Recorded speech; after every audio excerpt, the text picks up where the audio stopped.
Welcome back, guys, to more Lost Judgment. Will pretend not to have seen them. They can trade places in the blind spot with impunity. Conversely, if Mamiya wasn't in on the plan, the idea of a swap would never work. We can say with certainty that she would have seen the swap, so... She could have even called attention to the real Ahara the moment he stepped in. That way, the people around her would be focused on chasing the correct assailant. The rest is as we know it. They caught Ahara and detained him until the police showed up. Hold that thought.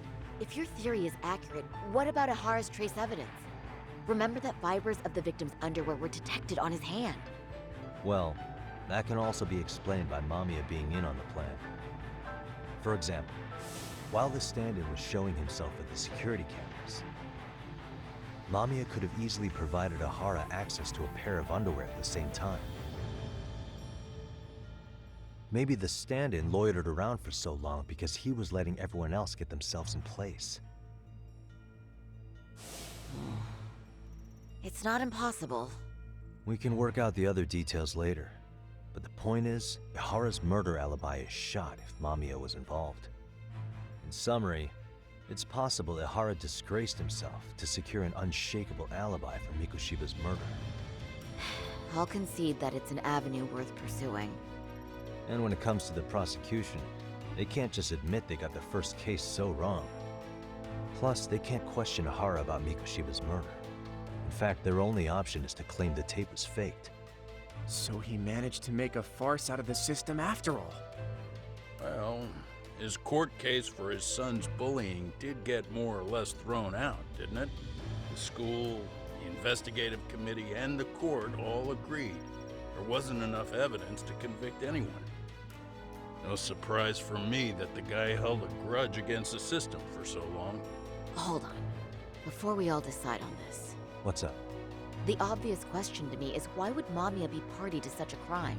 She appears more than financially stable, and she's even raising a child. So why would she do something so enormously risky as helping establish a murder alibi? Yeah, I haven't gotten that far yet. But maybe she was promised something that far exceeds the risk. Or maybe Ahara has some kind of dirt on her even? Enough to make her help with a murder? What sort of secret would be big enough to force someone into that corner?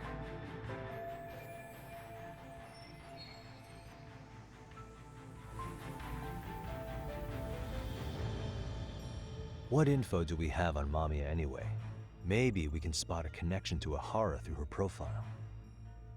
I'll pull her information, just a second.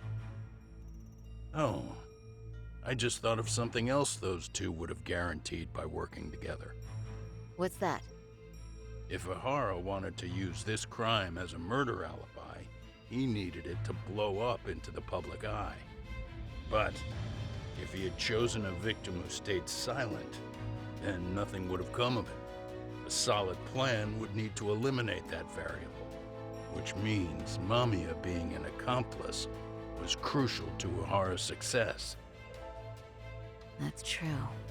Looks like Ahara pulled one over on the prosecution then. Had his accomplices right where he wanted them, even his victim.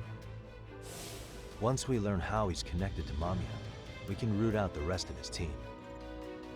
Let's see. According to her file, her maiden name is Yui Suzuki. 30 years old, so that's consistent. Originally from Ota, Tokyo. Attended a private high school called Kurakawa Academy. Later graduated from Toto University. Huh. Met her husband on the job, apparently. Her husband, Taichi Mamiya, is an industrial designer at Techno Zeta Inc. 6 years ago, she gave birth to their only son, Sotakun, who's now in first grade. Hold on. You said she went to Kurakawa Academy? I heard that name in Ijincho. If I recall correctly...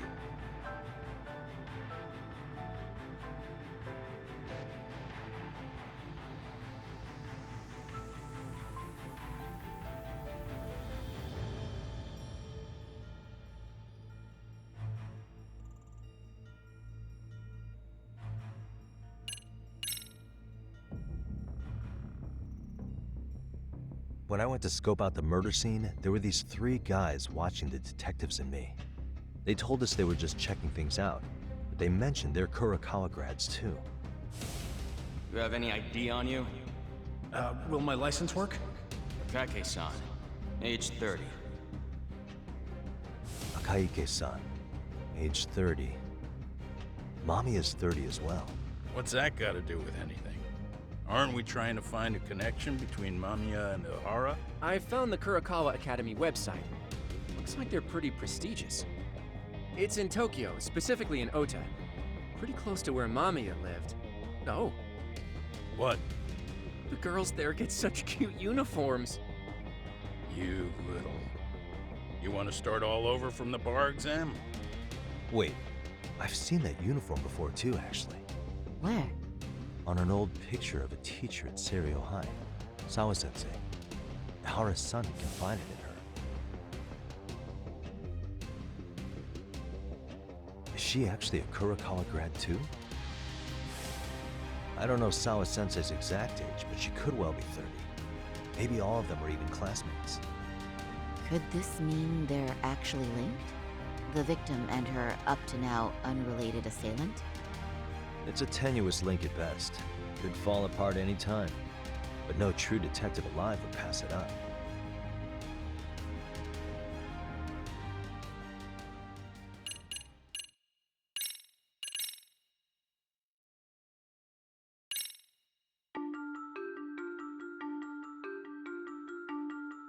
A previously unseen link is established between the groper and the victim.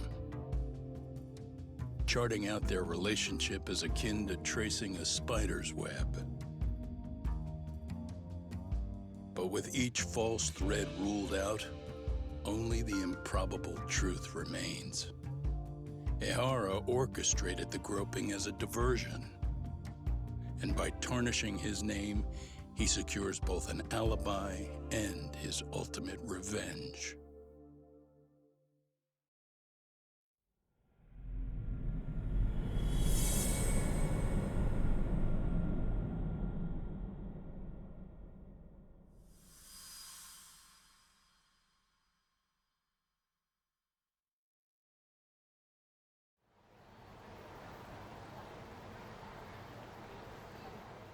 Hiro Mikoshiba's murder was sparked by the bullying of Toshiro Ihara, who committed suicide 4 years ago.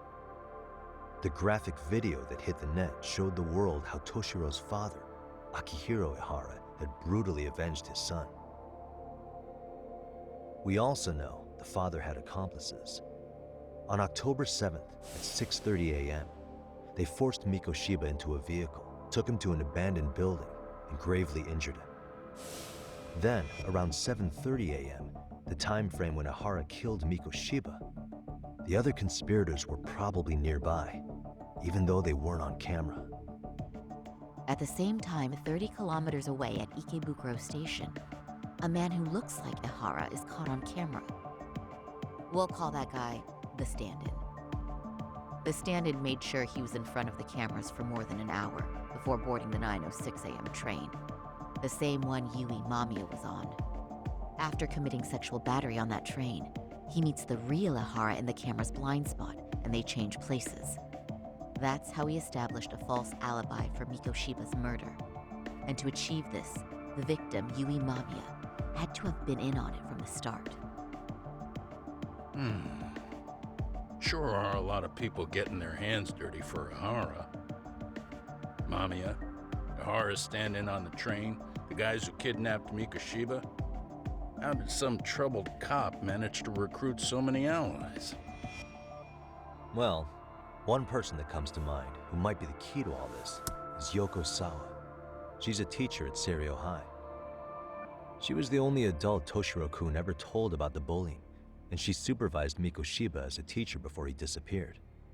On top of that, she's a Kurokawa Academy graduate, same as Mamiya. Those trespassers at the murder scene were also from Kurokawa. Since they're all about the same age, it's possible they were all classmates. So you're saying these classmates are also Ihara's murder accomplices? If we consider Yoko Sawa the central link, that's very possible. We do know that as a teacher, she felt deep remorse for Toshiro-kun's suicide.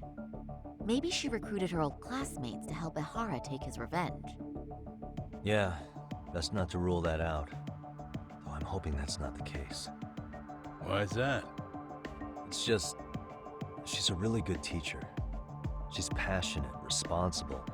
She's always putting the students first. I know she regrets the past, that a student died on her watch. And now another of her students, Miko Shiba, is found murdered. So if it turns out she's involved in that, I doubt I'll be able to trust my own judge of character ever again. Yagami. I'm going back to Ijincho tomorrow. The plan is to bring up Mamiya's name to Sawa-sensei and see how she reacts. Until then, let's not jump to conclusions about her involvement. All right. Can I chime in real quick? I was looking into Kurakawa Academy and I stumbled across something that may be relevant. What's that? Well, it happened 13 years ago, but there was an attempted suicide. A third year jumped off the school's roof after being thoroughly humiliated.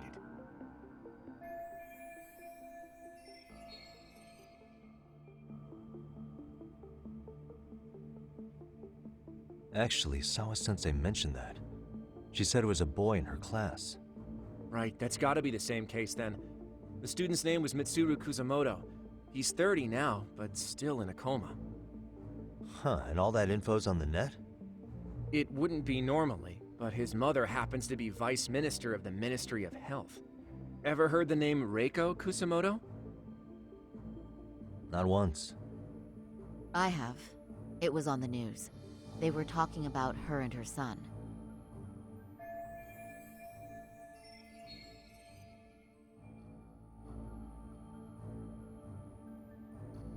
Well, do you remember the uproar in the health ministry when Vice Minister Ichinose got arrested? Apparently, his successor couldn't contain the resulting chaos, which is when Kusamoto-san got tapped to lead. They couldn't afford another criminal scandal, so her promotion was out of the blue. She was a safe choice, a veteran with tenure and experience. Not to mention, her son's tragedy made people see her as a more sympathetic figure. Very popular. She's kind of a new generation heroine, so to speak. Huh. Is any of that relevant to the case at hand, though? Who knows? But Reiko Kusamoto and Ihara both have children who were bullying victims. I don't think that's a connection we can afford to overlook, if you ask me. Okay, so Kusamoto's son. What exactly happened to him? Let's see. He was bullied by a fellow third year at his school, Shinya Kawai. The records say he harassed Mitsuru-kun every day, in and out of school. Well, one time he even stuffed dirty rags in his mouth. That's so cruel. Yeah, and the teacher was a real piece of work. Apparently he knew, but he just smirked and said, "Don't overdo it." Oh, I remember now. The media pounced on that one hard. If they were classmates, then both Sawa-sensei and Mamiya would know about this. And maybe because they couldn't save Mitsuru-kun, their guilt left them open to Ihara's persuasion. But to prove that, we'll have to hear from them directly. I'll talk to Sawa-sensei first thing tomorrow. That'd be helpful. In the meantime, I'll be working on Ihara's appeal. It's clear they missed something important in the trial, since Ihara is apparently innocent of sexual battery. Being that he was out committing murder at the time. What started as a simple harassment case sure has blown up big.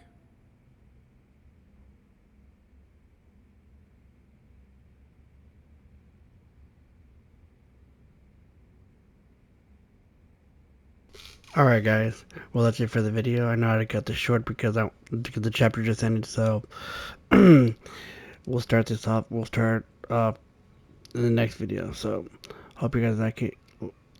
Like and subscribe if you're not already subscribed, and I'll see you in the next one. Take it easy.